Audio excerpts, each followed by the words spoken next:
weeks ago, we brought you the story of a father from Great Britain walking from Maine to North Carolina barefoot. He's doing it to raise money for a possible treatment for his daughter, who has a rare disorder. 207's Beth McAvoy joins us now. And Beth, you talked to Chris Brannigan before he began his walk. How is he doing? Robin, Peggy, that's right. Chris Brannigan's daughter, Hasty, has a developmental disorder called Cornelia de Long syndrome, or CDLS. It affects many parts of the body. Brannigan is trying to raise millions of dollars to pay for a gene therapy treatment being developed right here in Maine at the Jackson Laboratory in Bar Harbor. That's where he started his journey. I caught up with him out on the road last week. Chris Brannigan is on a 1,200-mile journey. He's taking it one step at a time. I think I'm taking about 65,000 steps a day. His mind racing with each quiet mile. I think about what we're going to do for Hasty. You know, I think about her schooling.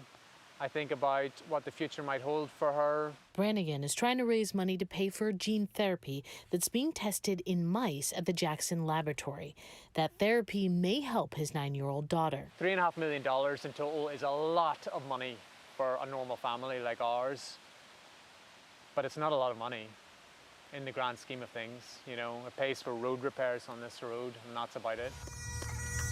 Last year, he raised $1 million when he walked 700 miles barefoot across the UK, but he still has a long way to go. My biggest concern is the money.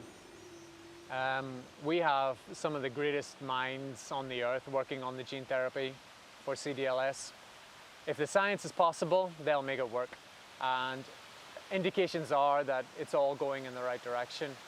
My real fear is that we create something, we know it's safe, we know it works, but we just don't have enough money to give it to kids. I think that would be an absolute travesty. Although the nonprofit he and his wife created called Hope for Hasty has received tremendous support, it's also been criticized for its narrow focus. There are lots of charities that represent single causes or single conditions, and that's not unusual. Our aim in the CDLS community is unique. We want to get right at the heart of the condition. We want to treat the mutated gene with gene therapy because we think that that will improve health and lifespan for those who receive it. CDLS is estimated to affect 1 in every 10,000 births. Patient populations are so small that it never attracts any money from pharmaceutical companies, from governments, from healthcare systems, and it's left to families like ours to raise these huge sums of money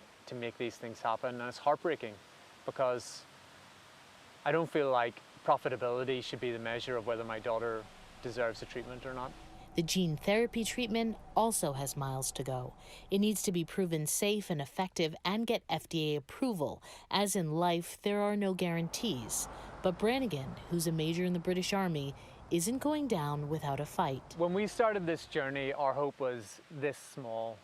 It was that small, but it was like a little candle of light in darkness, you know, and we just chased it, and the closer we get to it, the bigger that light becomes. And it may be that we show the gene therapy is really effective for kids up to age 6, and maybe that won't help Hasty, but if it helps anyone at all, I will genuinely be over the moon. Time is of the essence, and so when he can, Brannigan picks up the pace.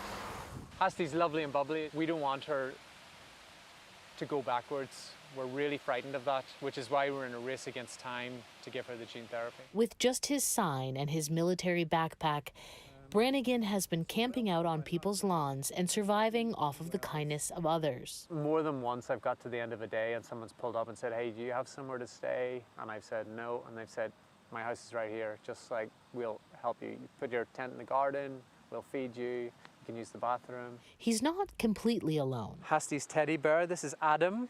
I asked her, could I take Adam? And she said no. And I said, please, I need company, and she felt sympathy for me, so then she said, okay. While I'm chatting with him, a couple pulls over. We wanted to give you a donation. Oh, thank you so much. Such a wonderful thing. Judith and Steve Hill read about Brannigan in the newspaper. We were on our way into Portland. We saw him walking down Holmes on Road. Holmes Road in Scarborough. And I got so mad at my husband because he wouldn't stop. But we had an appointment that we had to get to. And so when we came back from our appointment, Steve said, well, let's just travel the back roads and see if we can find him. But thank you for stopping. I really appreciate it. Your daughter, you speak to her and your family Yeah. so they know you're safe. Yeah, can I show you a photo? Sure, I'd love to see a photo. I don't know if you can see Oh it. my gosh, she's darling. Oh my gosh. Oh, what a cutie. Brannigan says loves cooking. this happens all day. Thank you, Judith. Thank you. Safe home, okay? Thank you so much. Thank Take you. good care of The kindness of strangers helps to lighten his load. There's something really, really intensely powerful about meeting strangers every day who want to help. And makes the miles not quite so long. They don't know me or my little girl, but they want to help, you know, and they care. And I think that's really special. I think most people think the world is a bad place, but actually, people are lovely and want to help. Now, Brannigan made it to Boston last night. So far in his journey in the U.S., he's raised nearly $70,000. Brannigan hopes to get to Jacksonville, North Carolina by the end of October.